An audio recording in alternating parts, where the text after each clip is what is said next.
میرے عزیز و خواتین و حضرات، بچے بچیاں، میرے دوست احباب، جاننے والے نہ جاننے والے، اللہ تعالیٰ کی طرف سے ہم پر بڑا احسان ہوا ہے کہ ہمیں رمضان کا مہینہ نصیب ہوا۔ اللہ تعالیٰ نے ہفتے میں 7 دنوں میں ایک دن بابرکت بنایا، وہ جمعہ کا ہے۔ اللہ تعالیٰ نے قوم یہود سے کہا کہ میرے علم میں ایک دن ہے بہت برکت والا، وہ تم ڈھونڈو اور چن لو۔ تو انہوں نے خطا کھائی اور ہفتے کا دن چن لیا۔ ہفتے کو یہودی عبادت کرتے ہیں، کام نہیں کرتے۔ پھر اللہ تعالیٰ نے عیسیٰ علیہ السلام کی قوم سے کہا کہ ایک دن میرے بارگاہ میں بہت بابرکت ہے، دعائیں قبول ہوتی ہیں، اسے تم ڈھونڈو۔ ان پہ چھوڑا تو انہوں نے اتوار چن لیا۔ لیکن جب ہماری باری آئی تو اللہ نے ہمیں نہیں کہا کہ ڈھونڈو۔ اللہ نے اپنے محبوب کی محبت میں جناب رسول اللہ صلی اللہ تعالیٰ علیہ وسلم کی توفیل اللہ تعالیٰ نے ہمیں خود بتا دیا کہ وہ جمعہ کی رات ہے اور جمعہ کا دن ہے۔ یہ سب سے بہترین دن ہے جمعہ کا، اور پورے سال کے لحاظ سے جمعہ کی رات سب سے بہترین رات ہے۔ خصوصی طور پر پھر شب قدر سب سے اعلیٰ ہو جاتی ہے، لیلۃ القدر سب سے اعلیٰ ہو جاتی ہے۔ تو وہ 21، 23، 25، 27، 29 کی راتوں میں کوئی ایک رات ہوتی ہے، تو وہ اللہ تعالیٰ نے بہت ہی بابرکت بنائی۔ اللہ ہمیں نصیب فرمائے۔ تو جمعہ کا دن اللہ تعالیٰ نے پسند فرمایا۔ اس میں ایک گھڑی دعا کی قبولیت کی ہے، وہ چھپی ہوئی ہے۔ اس گھڑی میں جس خوش نصیب کو ہاتھ اٹھانے کی دولت مل جائے، وہ دعا فوراً قبول ہوتی ہے، وہ سیدھی عرشوں پر جاتی ہے۔ علماء نے اس میں تحقیق کی، ہر ایک نے اپنے اپنے خیال کے مطابق۔ بعضوں کے نزدیک جب امام خطبے کے لیے ممبر پہ آتا ہے تو وہ دعا کی قبولیت کا وقت ہے۔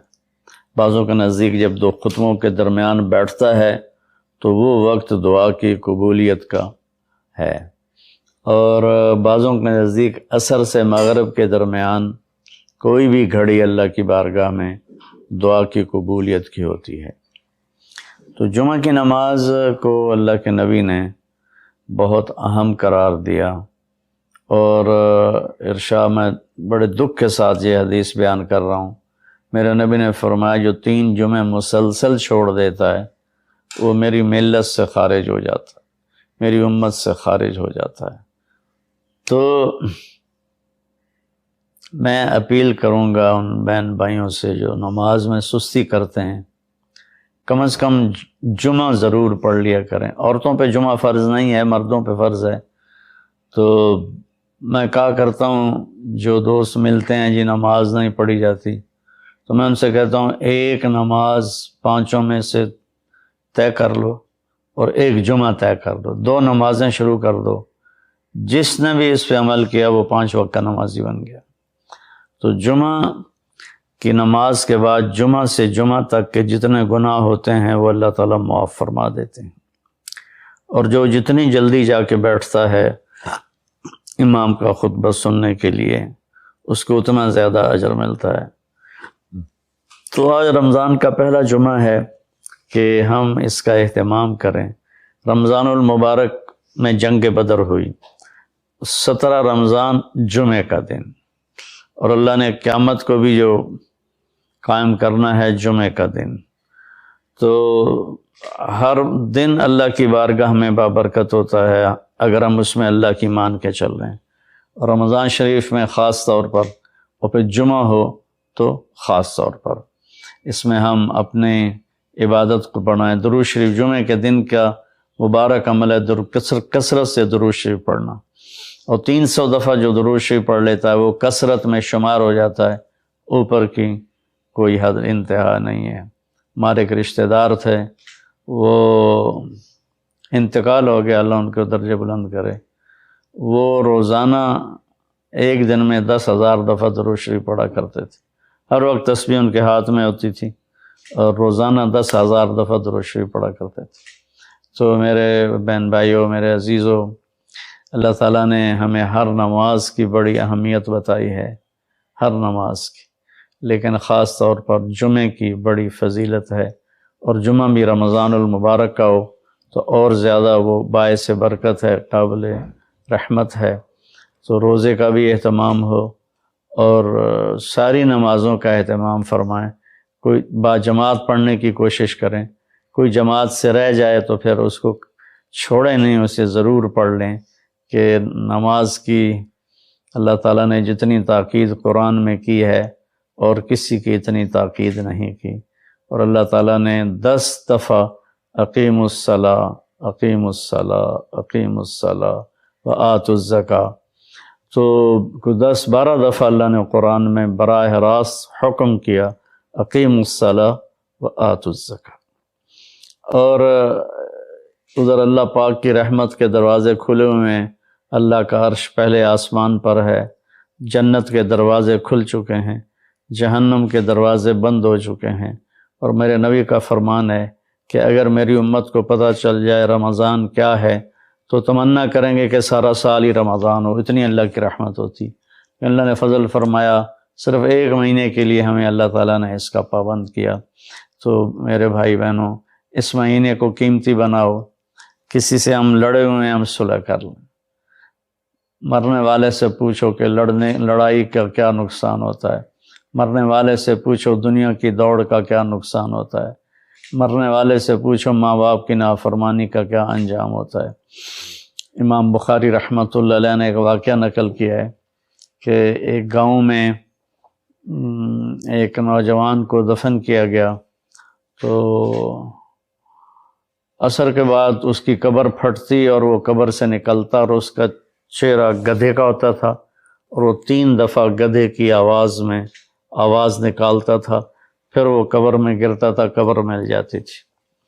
تو لوگوں نے اس کی ماں سے پوچھا کہ یہ کیا چکر ہے؟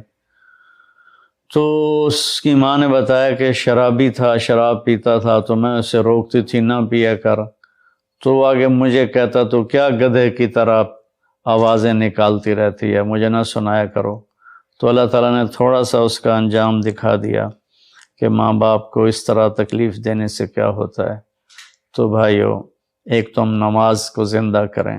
میرے نبی نے کہا جعلت قرۃ عینی فی الصلاۃ، نماز روزے سے بڑا فرض ہے، میری آنکھوں کی ٹھنڈک نماز میں ہے۔ اور جب آپ دنیا سے تشریف لے جا رہے تھے تو آپ نے پورے دین کو 2 لفظوں میں بیان کیا، ایک ہے حقوق اللہ، ایک ہے حقوق العباد، اور ایک ہے بندگی اور ایک ہے معاشرت۔ تو آپ نے فرمایا الصلاۃ، جب آپ دنیا سے تشریف لے جا رہے تھے آپ نے حضرت اماں عائشہ رضی اللہ عنہا علیہ السلام کے سینے پر یوں سر رکھا ہوا تھا، اس طرح کر کے ایسے، اور اماں عائشہ نے آپ کو سہارا دیا ہوا تھا، اپنے سینے پر لٹایا ہوا تھا۔ تو آپ فرما رہے تھے الصلاۃ وما ملکت ایمانکم، میری امت ایک نماز نہ چھوڑنا، اور ایک میری امت کے غریب طبقے پر رحم کرنا، ان کے ساتھ آسانی کا سلوک کرنا، ان پر سختی نہ کرنا، ان سے نرمی کا سلوک رکھنا۔ پھر الصلاۃ وما ملکت ایمانکم، نماز نہ چھوڑنا، نماز نہ چھوڑنا، نماز نہ چھوڑنا۔ اور آخری الفاظ بھی یہی تھے۔ کیوں ہماری دعائیں اٹکی ہوئی ہیں؟ کہ ہم باغی لوگ ہیں، ہم باغی مسلمان ہیں۔ شام پہ پہلا اٹیک ہوا، عمرو بن عاص رضی اللہ تعالیٰ عنہ، 8000 کا لشکر، ان کو روم کو خبر ہو گئی تھی، تو انہوں نے 1 لاکھ کا لشکر بھیج دیا تھا۔ جرجیس اس کا سالار تھا، رومن بادشاہ کا بھائی، تو وہ 8000 1 لاکھ نے ان کو گھیرے میں لے لیا۔ تو حضرت واصلہ رضی اللہ تعالیٰ عنہ اس جنگ میں شریک ہیں، وہ کہتے ہیں کہ ہمیں یقین ہو گیا آج ہماری قبریں یہاں بنے گی۔ اور عرب کی عادت تھی جنگ میں شعر پڑھتے تھے ابھارنے کے لیے، لیکن حضرت واصلہ فرماتے ہیں اس دن ہمیں شعر بھول گئے، ہماری زبان پہ ایک لفظ تھا، یا رب محمد انصر امت محمد، اے رب محمد امت محمد کی مدد فرما، کہ یہ ہماری زبان پر تھا تلوار ہاتھ سے چل رہی تھی، زبان اللہ کو پکار رہی تھی۔ حضرت عبداللہ بن عمر، حضرت عمر کے بیٹے بھی اس جنگ میں شریک ہیں، فرماتے ہیں جب سورج ڈھلا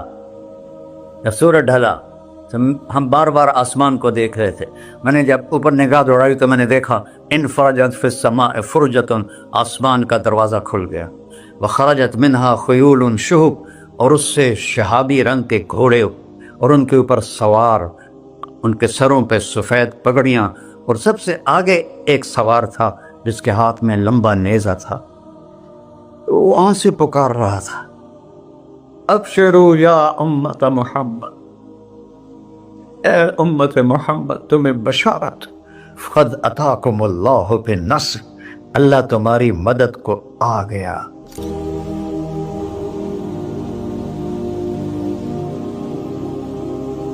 یا ابا سفیان جئتکم بکرامت الدنیا والآخرہ، ابو سفیان دنیا اور آخرت کی عزت چاہیے تو میرے پیچھے چلنا پڑے گا، اس کے علاوہ کوئی راستہ نہیں ہے، کوئی راستہ نہیں ہے، کوئی راستہ نہیں، ایک ہی طریقہ باقی ہے، ایک ہی راستہ باقی ہے، وہ ہے محمد الرسول اللہ۔ لا یؤمنون حتی یحکموک فیما شجر بینہم، اپنے ہر معاملے میں جب میرے نبی آپ کو فالو کریں گے تو میں ان کا بن جاؤں گا، یہ میرے بن جائیں گے، یہ مانگیں گے میں دوں گا، یہ سوال کریں گے میں پورا کروں گا، یہ مدد مانگیں گے میں مدد کروں گا۔ کیوں ہماری دعائیں اٹکی ہوئی ہیں؟ کہ ہم باغی لوگ ہیں، ہم باغی مسلمان ہیں، ہم باغی مسلمان ہیں۔ شام پہ پہلا اٹیک ہوا، عمرو بن عاص رضی اللہ تعالیٰ عنہ، 8,000 کا لشکر، ان کو روم کو خبر ہو گئی تھی تو انہوں نے 1,00,000 کا لشکر بھیج دیا تھا۔ جرجیس اس کا سالار تھا، رومن بادشاہ کا بھائی، تو وہ 8,000 1,00,000 نے ان کو گھیرے میں لے لیا۔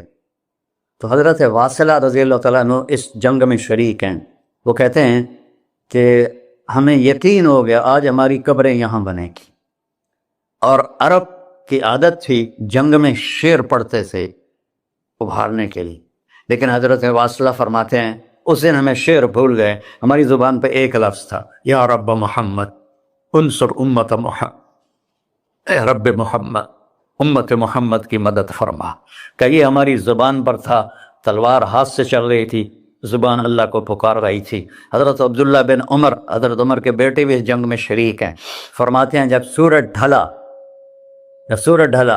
تو ہم بار بار آسمان کو دیکھ رہے تھے، میں نے جب اوپر نگاہ دوڑائی تو میں نے دیکھا انفرجت فی السماء فرجۃ، آسمان کا دروازہ کھل گیا، وخرجت منہا خیول شہب، اور اس سے شہابی رنگ کے گھوڑے اور ان کے اوپر سوار، ان کے سروں پہ سفید پگڑیاں، اور سب سے آگے ایک سوار تھا جس کے ہاتھ میں لمبا نیزہ تھا، وہ وہاں سے پکار رہا تھا، ابشروا یا امت محمد، اے امت محمد تمہیں بشارت، قد اتاکم اللہ بالنصر، اللہ تمہاری مدد کو آ گیا۔ فرماتے ہیں وہ ایسے آئے اور ہمارے اندر غائب ہو گئے، اور آدھے گھنٹے بعد 1,00,000 کا لشکر دوڑ رہا تھا 8,000 کے سامنے۔ کبھی ہم بھی تم میں بھی چاہا تھی، کبھی ہم بھی تم میں بھی راہ تھی، کبھی ہم بھی تم بھی تھے آشنا، تمہیں یاد ہو کہ نہ یاد ہو۔ میرے نبی کی زندگی مکمل نمونہ ہے، مکمل، اس کو فالو کرنا ہے، پھر بلڈر بنو، ذمہ دار بنو، پھر ڈاکٹر بنو، پھر تاجر بنو، سائنسدان بنو، عورت ہے مرد ہے جو بھی ہے، کامیابی اس کے ماتھے کا جھومر بن جائے گا کہ وہاں ایک ہی سکہ چلتا ہے، وہ محمد رسول اللہ۔ تو بھائیو، مجھے یہی مختصر بات کرنی تھی کہ اس دنیا کے پیچھے ان دو ہستیوں کو پیچھے نہ کرو، ان کو ناراض نہ کرو۔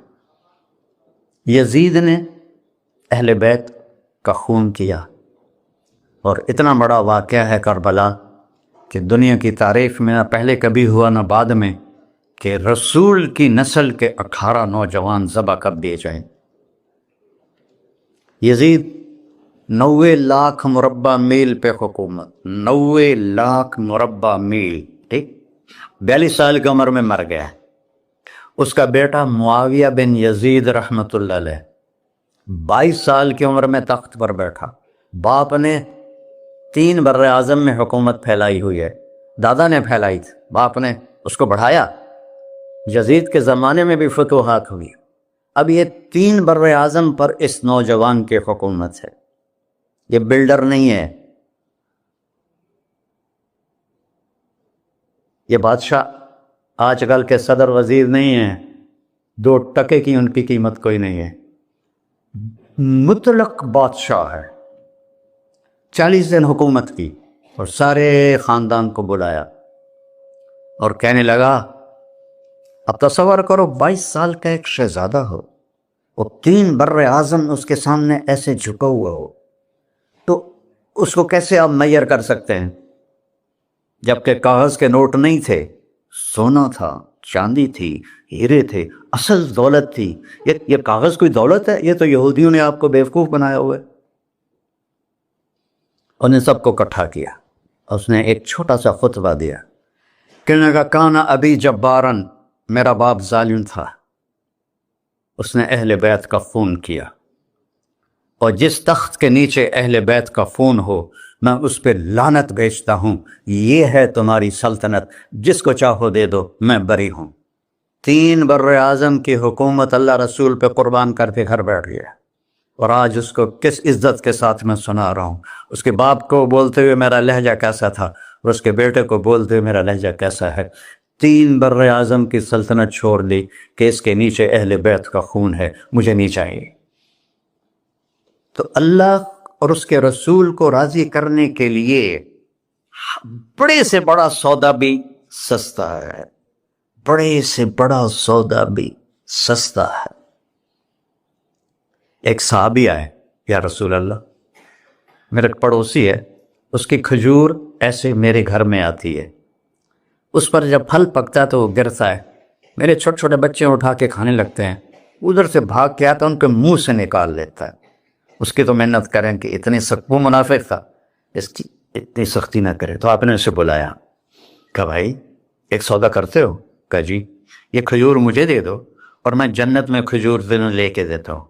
کہنے لگا، یا رسول اللہ، کوئی اور آپ فرماتے تو میں ضرور حاضر کر دیتا، یہ کھجور تو مجھے میرے بچوں کو بہت پسند ہے، میں تو معافی چاہتا ہوں.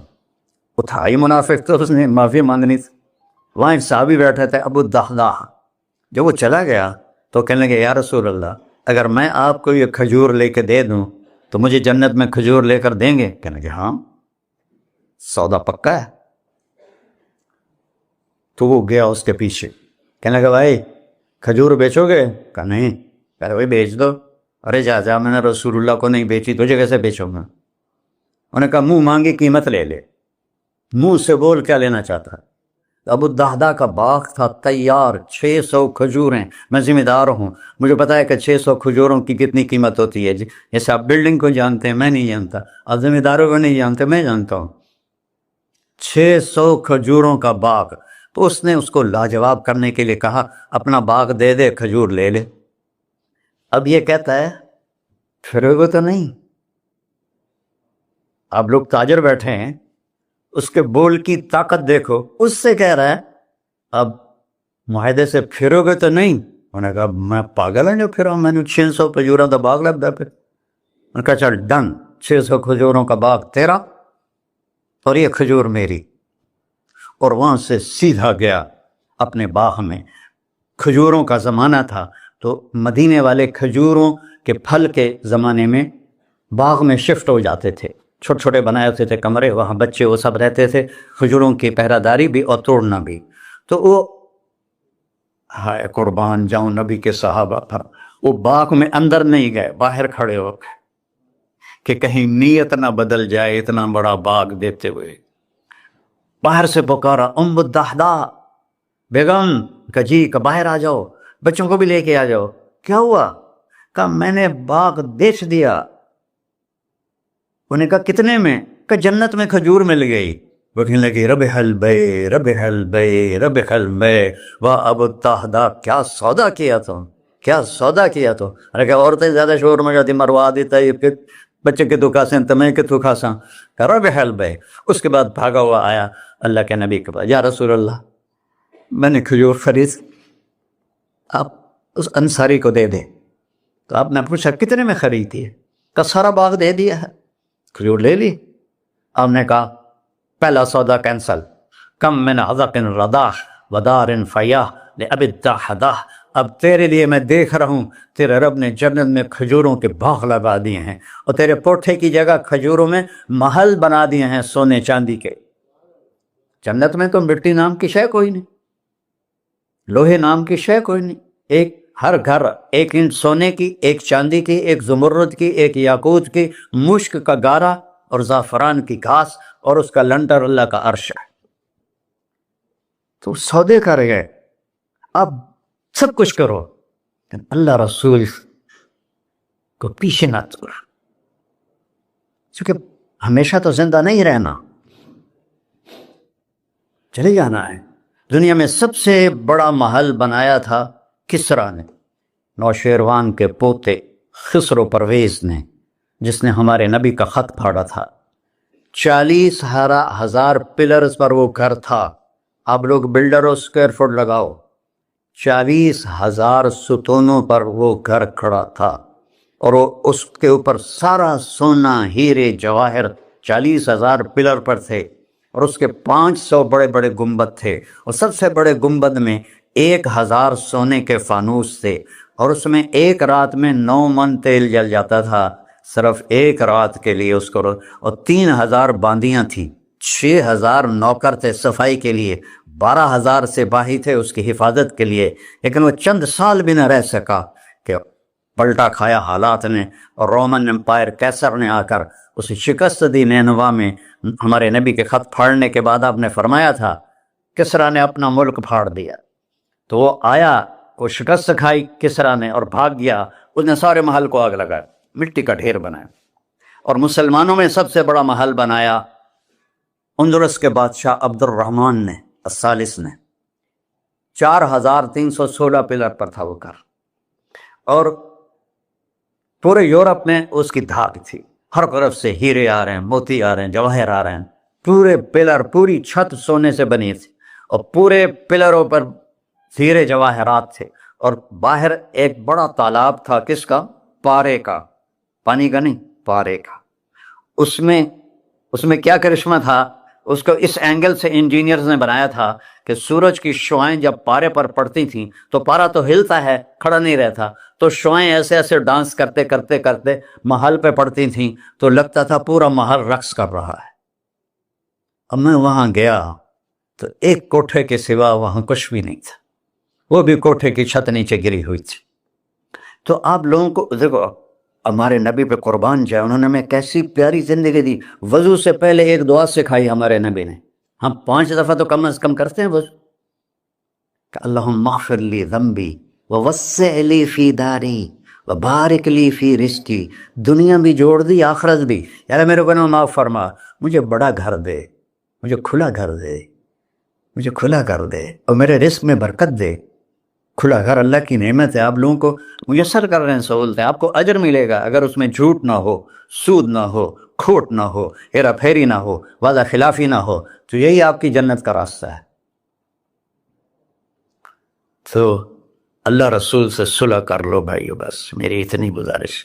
اور آخر میں ایک حدیث سناتا ہوں، 10 لاکھ حدیثیں ہیں میرے نبی کی، ایک سناتا ہوں، ساری کور ہو جائیں گی. ایک تو ہے فرض، نماز نہیں چھوڑنا، روزہ نہیں چھوڑنا، زکوٰۃ نہیں چھوڑنا، حج فرض ہے نہیں چھوڑنا. اس کے بعد میرے نبی نے کہا 4 چیزیں مجھ سے لے لو. 5 میں نہیں کہیں کہ 4 باتیں مجھ سے لے لو، صرف 4 باتیں مجھ سے لے لو، دنیا بھی تمہاری ہے، آخرت بھی تمہاری. سبحان اللہ. اور اس سے زیادہ کیا آسانی دے میرا نبی. اتنے 100 نفل پڑھو ہوتے، اتنے عمرے کرو ہوتے، اتنے حج کرو ہوتے، اتنی تہجد پڑھو ہوتے، سارے مر گئے ایسے. کہ 4 باتیں لے لو، دنیا میں بھی مزہ رہے گا، آخرت میں. پہلی بات کیا ہے؟ صدق و حدیث، ہر معاملے میں سچ بولنا، جھوٹ نہ بول. ایک صحابی نے پوچھا یا رسول اللہ، مسلمان بزدل ہو سکتا ہے؟ اب نے کہا. کنجوس ہو سکتا ہے؟ اب نے کہا. جھوٹ بول سکتا ہے؟ کہ نہیں، جھوٹ نہیں بول سکتا. سچ بول، سچ کی قیمت ادا کرو. حفظ و امانت، کسی کو دھوکہ نہ. چیز کوئی اور ہو، دکھا کوئی اور رہے ہو، میٹیریل کوئی اور ہے، بتا کوئی اور رہے ہو. حفظ و امانت، دیانتداری سے کام کرو، کسی کو دھوکہ نہ دو. آپ نے فرمایا میں اپنے امتی سے ہر گناہ کی توقع رکھتا ہوں، بشر ہے بیچارہ، لیکن میرا امتی ہے تو دو نہیں کرے۔ واہ یا رسول اللہ، آپ نے کیا چاہا اور ہم نے کیا کیا کہ دو کام نہیں کرے گا، ایک جھوٹ کبھی نہیں بولے گا، ایک دھوکہ کبھی نہیں دے گا۔ اور سب ہمارے، میں تو 100 ملک پھرا ہوں، مسلمان جھوٹ اور دھوکے میں پھنسے پڑے، غرق ہوئے پڑے، چاہے عربی ہیں چاہے غیر عربی ہیں، مالدار ہیں فقیر ہیں، اس گندگی میں سب ڈوبے ہوئے ہیں۔ تو صدق و حدیث، سچ بولو، حفظ و امانت، دھوکہ نہیں دیا۔ تیسری کیا ہے؟ حسن خلیقت، اخلاق اچھے کر، اخلاق اچھے کر۔ اور اخلاق اچھے کرنے کے لیے ایک کام کر لی، اس کو تالا لگا، صرف ایک کام، اس سے کوئی گالی نہ نکلے، جھوٹ نہ نکلے، غیبت نہ نکلے، طنز نہ نکلے، بے عزت نہ کرو۔ عام طور پر ہمارے ماحول میں نوکروں کو بہت ڈانٹ ڈپٹ ہوتی ہے، اس کو قابو میں رکھو۔ سوچو اسی جگہ میں ہوتا نوکر تو میں یہ پسند کرتا۔ اپنے اخلاق کی چابی ہے زبان کا میٹھا بول، اور خاص طور پر والدین کے ساتھ، اور سب سے زیادہ اہم بیوی کے ساتھ۔ میرے نبی نے فرمایا بہترین مسلمان وہ ہے جو بیوی سے اچھا سلوک کرتا ہو، کہ وہ ماں باپ بہن بھائی گھر سہیلی ماحول ثقافت تہذیب سب کچھ چھوڑ کر ایک بول کے ساتھ آپ کے گھر آ جاتی، آپ کے بچے کا 9 مہینے بوجھ اٹھاتی، اس کو دودھ پلاتی، اس کی چھاتیاں لٹک جاتی ہیں، کبھی آپ کے لیے وہ ناشتہ بنا رہی ہے، کبھی کھانا بنا رہی ہے، کبھی آپ کے کپڑے کا خیال کر رہی ہے، اور آپ ایک چھوٹی سی بات پر اس کی عزت اتار کے پھینک دیتے ہیں۔ تو میرے نبی نے فرمایا سب سے بہترین مسلمان وہ ہے جو بیوی کے ساتھ حسن سلوک کرتا ہو۔ پھر آپ نے کہا اور میرا سلوک اپنی بیویوں سے سب سے زیادہ اچھا ہے۔ اظہار محبت کرو، ماں سے باپ سے اولاد سے بیوی سے، اظہار بہت ضروری۔ یہ پریزنٹیشن اظہار ہی تو تھا، یہ اظہار نہ ہو تو پتہ کیسے چلے؟ اپنے ماں کے پاؤں چومو، باپ کا ماتھا چومو، ان کے آگے نوکر بن کے کھڑے ہوئے، بیوی سے کہو مجھے تم سے بہت پیار ہے، وہ اچھا کپڑا پہنے تعریف کرو، اچھا کھانا بنائے تعریف کرو۔ انسان بھوکا ہے اس چیز کا، میرے نبی سے بڑھ کر کوئی ہو سکتا ہے؟ آپ حضرت عائشہ سے فرما رہے ہیں، چونکہ حضرت عائشہ کماری بھی تھی، چھوٹی بھی تھی۔ حضرت عائشہ، جس نے اللہ کو دیکھا ہو اس کے لیے عورت کوئی چیز نہیں ہے۔ ایک حدیث سناتا ہوں، مالی فی النساء من رغبہ، مجھے عورتوں کی کوئی رغبت نہیں۔ اللہ کو دیکھنے کے بعد کس چیز کی رغبت؟ ہم نے کہا عائشہ انہ لیہون علی الموت ان اریتک زوجتی فی الجنہ۔ عائشہ، جب سے مجھے پتہ چلا ہے نا تو جنت میں میری بیوی ہے تو مجھے تو موت ہی اچھی لگنے لگ گئی۔ یہ اظہار محبت ہمیں سکھایا اپنے بچوں کے ساتھ بھی۔ میرے بچے بڑے ہو گئے لیکن میں نے ایسے گلے لگاتا ہوں جیسے یہ چھوٹے بچے، کہ یہ محبت ٹرانسفر ہوتی ہے، ہم اظہار نہیں کر سکتے۔ اور بچوں پر اپنی رائے مسلط نہ کہو کہ وہ بڑے ہو جائیں تو شریعت نے ان کو حق دیا ہے، اس سے آپ کا گھر خوبصورت بن جائے گا۔ یہ میرے نبی کی پیاری زندگی کے چند صفحات میں نے آپ کے سامنے پیش کیے ہیں، تو طویل داستان ہے، سناتے سناتے عمر بھی بیت جائے تو ایک ذرہ بھی ادا نہ ہوگا، لیکن خلاصتاً میں نے آپ سے عرض کر دیا، صدق و حدیث، حفظ و امانت، حسن و خلیقت، سچائی، دیانتداری، اخلاق، اور چوتھا اور آخری عفت فی طعمت، رزق حلال کماؤ، رزق حلال کماؤ۔ من امسا قالنا بعمل یدہ امسا مغفورا لہ، مسلم شریف کی حدیث ہے، جو صبح سے شام تک اپنے دنیا کے کاموں میں حلال اور رزق کی تلاش میں تھک کے گھر جاتا ہے، اس کے اس دن کے سارے گناہ معاف ہو جاتے۔ کتنا بڑا عمل ہے رزق حلال، بندگی بن جاتا ہے۔ آپ نے ایک صحابی کو دیکھا، ان کے ہاتھوں پہ چھالے نہیں، وہ جو مزدوروں کے نشان ہوتے ہیں کئی چلا چلا کے، وہ تھے۔ تو آپ نے ان سے پوچھا سعد یہ کیا ہے؟ کہ یا رسول اللہ بچوں کے لیے روزی کماتا ہوں، اپنے ہاتھ سے کام کرتا ہوں، تو میرے ہاتھوں پہ یہ نشان پڑ گئے۔ تو آپ نے ان کا ہاتھ ایسے پکڑ سب کو دکھا کر ایسے اس کا بوسہ لیا، پھر فرمایا جو ہاتھ بچوں کو حلال کھلاتے ہوئے ایسا ہو جاتا ہے اس پہ جہنم کی آگ حرام ہو جاتی۔ صرف نماز سے نہیں گناہ معاف ہوتے، حج سے نہیں معاف ہوتے، رزق حلال کے کمانے سے بھی روزانہ کی صفائی ہو جاتی ہے۔ ابھی سودا ہے اللہ رسول سے کر لو تو موج ہی موج ہے، اور اگر انہیں بکھیڑوں میں پڑے رہے تو مر کے زیرو ہی ہونا ہوتا ہے، کچھ بھی ساتھ نہیں جاتا۔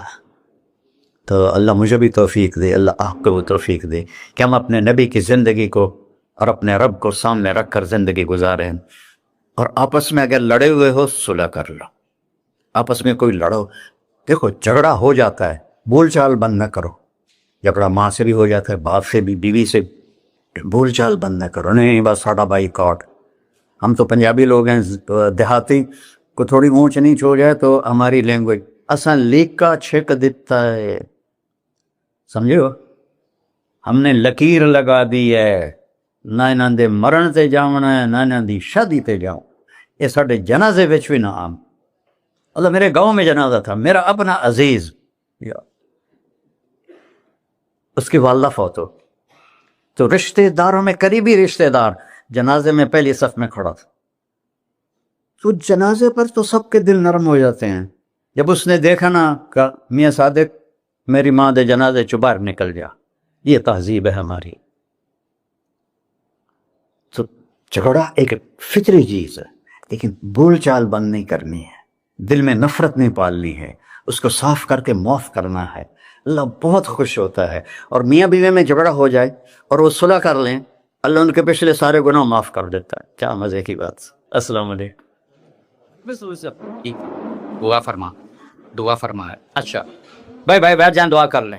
انت اہلہ وصلی علی محمد کما انت اہلہ وفعل بنا ما انت اہلہ انک اہل التقوی و اہل المغفرہ۔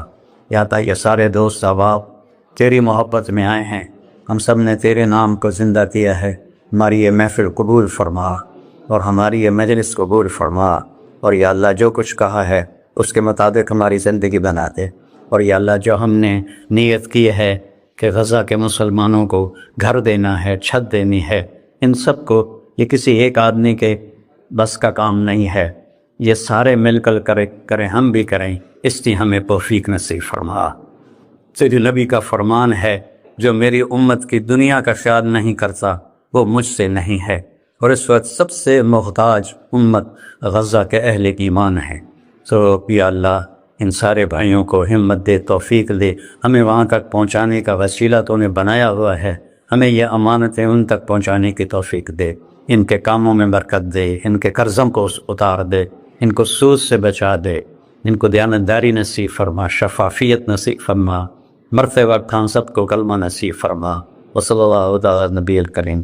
میرے نبی کے پردادا حضرت ہاشم بن عبد مناف کو غزہ میں دفن ہے، اور اس ملک میں عیسیٰ علیہ السلام، موسیٰ علیہ السلام، ہارون علیہ السلام، زکریا علیہ السلام، یحییٰ علیہ السلام، داؤد علیہ السلام، سلیمان علیہ السلام، اتنے نبی اس مٹی میں دفن ہیں۔